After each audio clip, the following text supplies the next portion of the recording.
What's going on, guys? It's Garth, and today I'm going to be doing my WoW Burning Crusade Warrior Guide. This is going to be a comprehensive overview of the strengths and weaknesses of Warrior going into Burning Crusade, some of the biggest class changes, some of the new abilities, roles, stuff like that. I'm going to be doing this in a little bit of a different format from my Warlock guide. I realized that guide was very death by PowerPoint. And I don't want to kind of bore you super to death with just slide after slide after slide. With that being said, some of the stuff will be like talent information, stuff like that, going over some consumables, professions, you know, the works as you go through your warrior journey, carrying on from vanilla.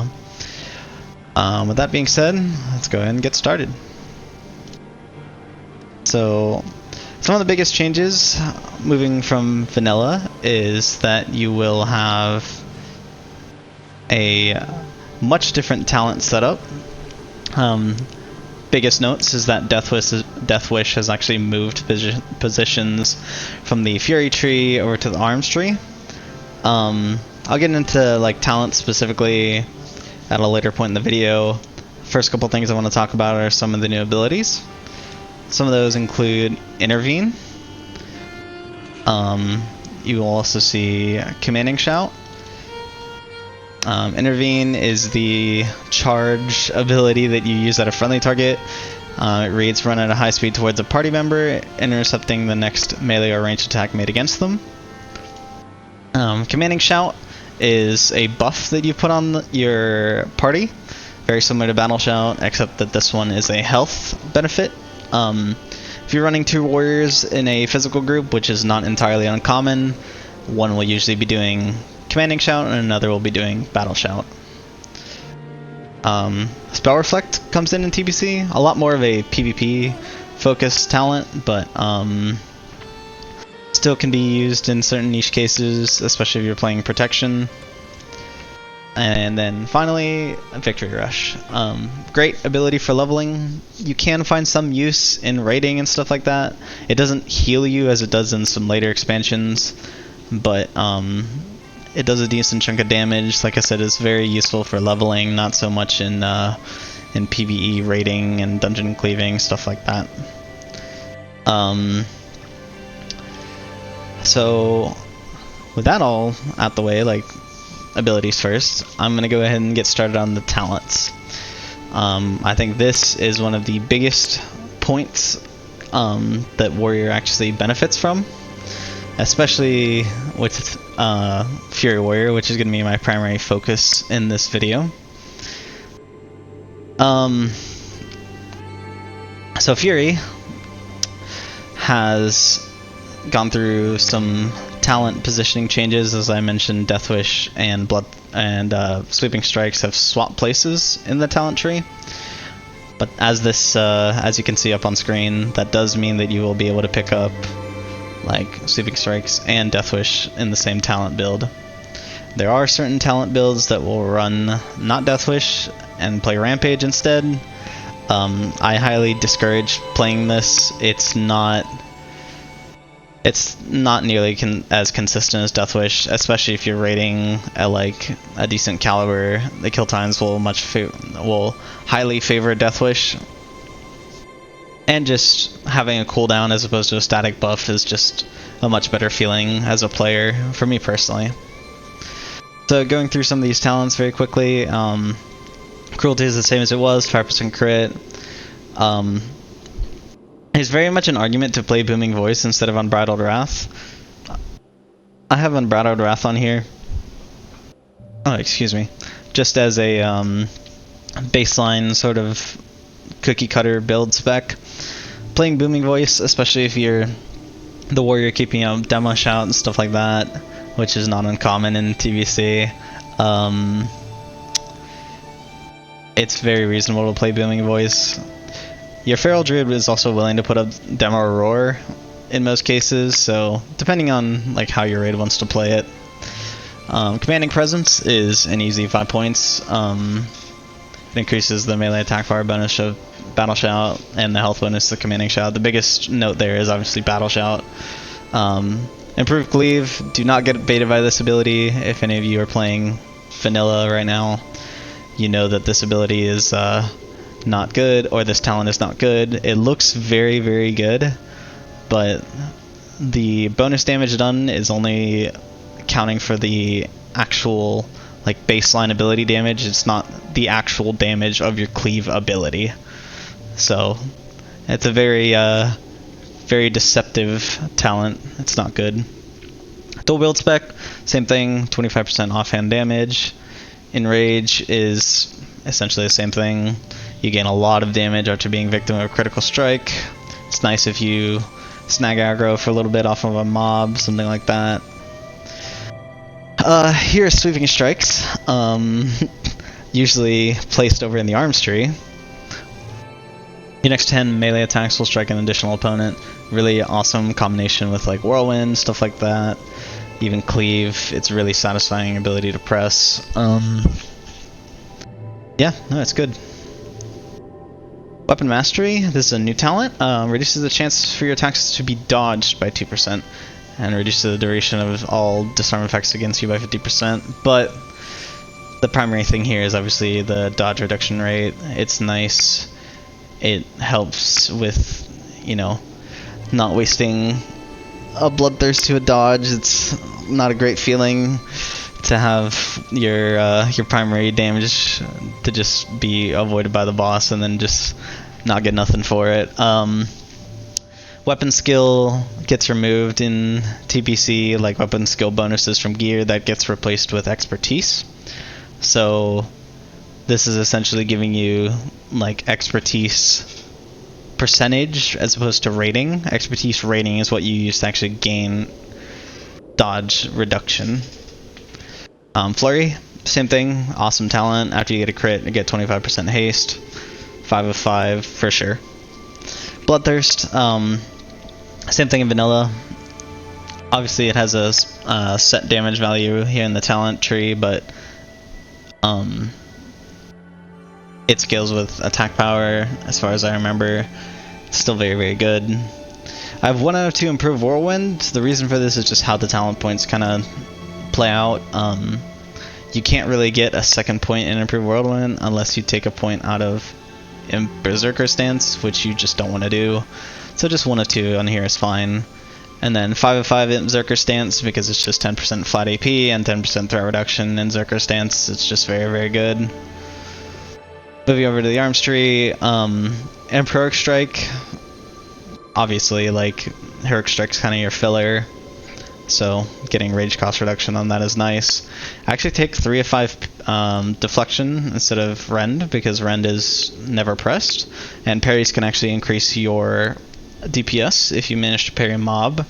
It'll cut your swing timer by half. On here it has 3 of 3 Thunderclap. I would actually recommend going 2 of 5 Charge, and then maybe 1 of 3 T-Clap. So if you wanted to play it like that, it's a solid enough pick, because Imp Charge, while it is niche, I think it's still a little bit better than T-Clap. T-Clap is nice if you need to apply it for a boss or something along those lines, but other than that, I would personally probably play Improved Charge. Iron Will, though, is very nice. Obviously, Orc Stun Resist is still a thing, but having the Iron Will to actually stack up like more stun reduction or stun resist chance can be nice for certain boss fights. Anger Management, just additional rage gen. Deep Wounds. Deep Wounds, I believe, still doesn't extend in TBC. I believe that's Wrath that Deep Wounds will actually roll. I could be wrong about that. I'll have to double check. But so 3 of 3 into Impale, which is a very, very strong ability. It just gives you 20% crit strike damage. Very, very good. And then Death Wish, obviously, a great, great CD. If you're playing vanilla, you know that very well. So that is the Fury talent setup. But moving onward to the arms tree, you're gonna play something like this for an arms spec. Okay. Now, I have to mention Kebab Warrior. It was a spec that was kind of developed over the course of TBC, and the main premise of it is essentially just playing dual wield arms. It's very, very good. I wouldn't necessarily recommend playing it if you're new to Warrior, but if you feel like it's something that might interest you, it's not a bad pick by any means. This right here is actually a two-handed arms talent spec, as you can see, because you're playing two-handed weapon spec. Two-handed arms is not overtly bad, but on single target, Kebab definitely outperforms it. So some of the honorable mentions in this talent tree are Sword Spec. It's essentially just Wind Fury that you can proc for yourself if you're using swords. You can play Mace or Poleaxe depending on which weapon type you are using. More often than not, you're going to be playing swords because of your offhand, and Mace Spec is just not really that useful. Still playing Death Wish. Improved Disciplines is actually kind of neat. It will reduce the CD of Retail, Wreck, and Shield Wall by 7 minutes and increase its duration. If you have 3 of 3, it'll take it the whole way to 10 minutes and increase the duration by 6 seconds. But the more time you're spending in arms, the less points you're getting into Flurry, which is kind of unfortunate. You're playing Mortal Strike instead of Bloodthirst, and then the most notable pickup here is Blood Frenzy. You have to get Blood Frenzy.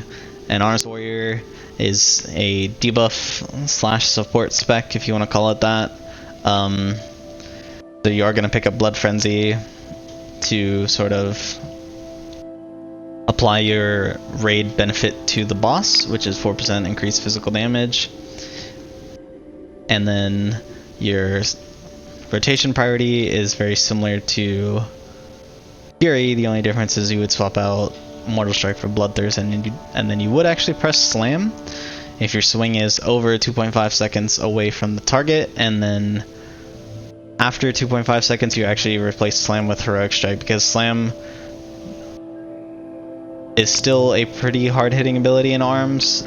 You just wouldn't press it in Fury. Moving onward to protection, so I would personally recommend this setup, or this style of setup. There are Fury prot like talents that people have kind of messed with, but to be completely honest with you, if you see a protection warrior, it's already going to be kind of a rare sight to behold, just in general. So I would just recommend playing something like this. Some of the highlights here are like Devastate, one hand spec, just increase additional damage. Devastate actually applies Sunder Armor, which is kind of nice. So if you are playing a prot warrior, then your DPS warriors don't particularly need to worry about sundering too much on bosses. On trash you should still sunder, but as a tank warrior, you will primarily be the one applying the sunders. And then you're coming over to arms to pick up Impale. You're grabbing some crit chance with Cruelty, and then you kind of got this pretty beefy setup. It's a deep prot setup. Like I said, there are kind of Fury prot like setups that people have played, but generally speaking, you're just gonna run a Bear Druid anyways. So it's not gonna be like very common that you see like pure prot warriors. So some of the tips and tricks for warrior is Heroic Strike queuing is still in the game with very similar functionalities. If Heroic Strike is queued, your offhand will not miss. So bear that in mind. Same idea with Cleave. Another big thing is because Whirlwind now strikes with both weapons, you're actually going to play two slow weapons as opposed to in vanilla you're going to play a slow and a fast. The only exception is if you play glaives. If you play glaives, you're going to play one main hand slow and one main hand fast just because the glaives are the weapon speed that they are.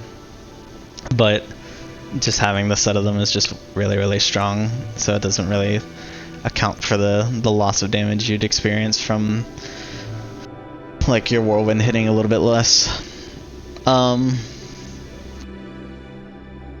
Moving on to professions. For warrior, you're going to want to play blacksmithing because of Dragefixed Hammer or Dragon Strike. Those are your best main hand weapons until tier 6, when it'll obviously be glaives, or there are some other options from tier 6, but obviously like your primary objective is glaives as a warrior, but that's like a whole conversation you need to have with either your guild or if you're hosting a run, etc. The nice thing for warrior though is engineering. So the two best professions for warrior are blacksmithing and Engi. Engi still has sappers, they're still very good. You can play something like jewel crafting for the like specific gems and the hardcorium choker that comes up in Sunwell. It's a very good neck.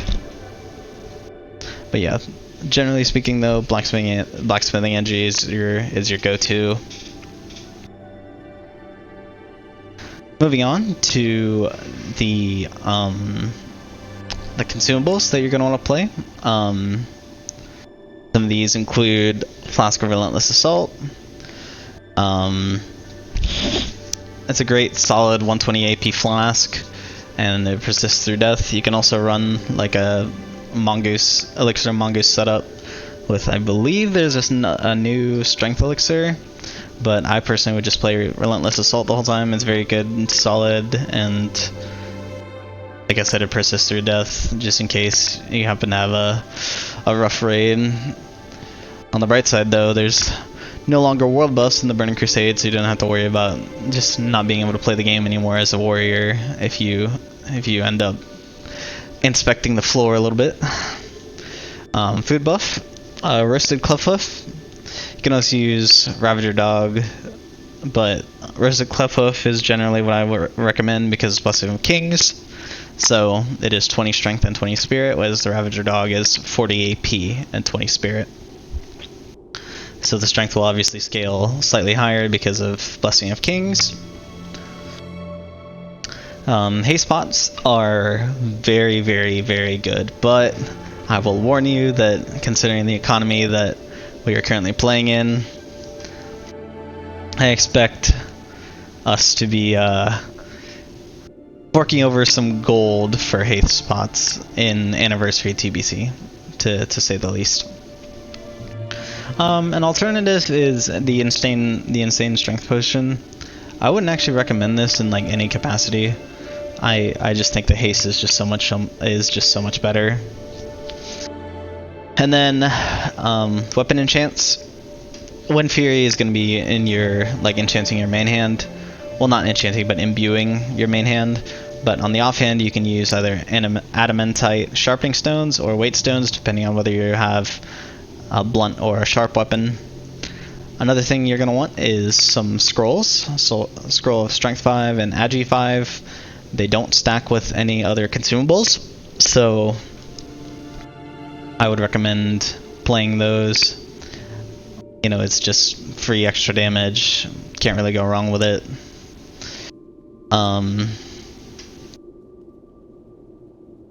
So this is for Fury. The consumable list can also be applied to arms. One big thing as well is make sure if you are playing warrior that you are kind of in good terms with your guild, because warrior isn't the ultra powerhouse that you see in vanilla where you're playing like, you know, 20 of them and you're just like steaming through raids. The highest amount of warriors you're probably going to see in like a very general raid comp is probably 3. 1 arms and 2 fury. There are comps that play much more than that, but it's not the it's definitely not the norm to play that many. So, you know, make sure that you're pretty committed to the play style and enjoying what you're doing, so that you can have a great experience moving through the Burning Crusade. I think that just about covers it. Like I said, I'm gonna do a little bit of a different style of video for this guide. I don't want it to be like super long death by PowerPoint style video. I just kind of wanted to give like general overview of warrior. Obviously, I spent a decent chunk of time focusing on fury, but that is definitely like your highlight spec in TBC. Hope you guys enjoyed the video, and I'll see you all next time. Peace out.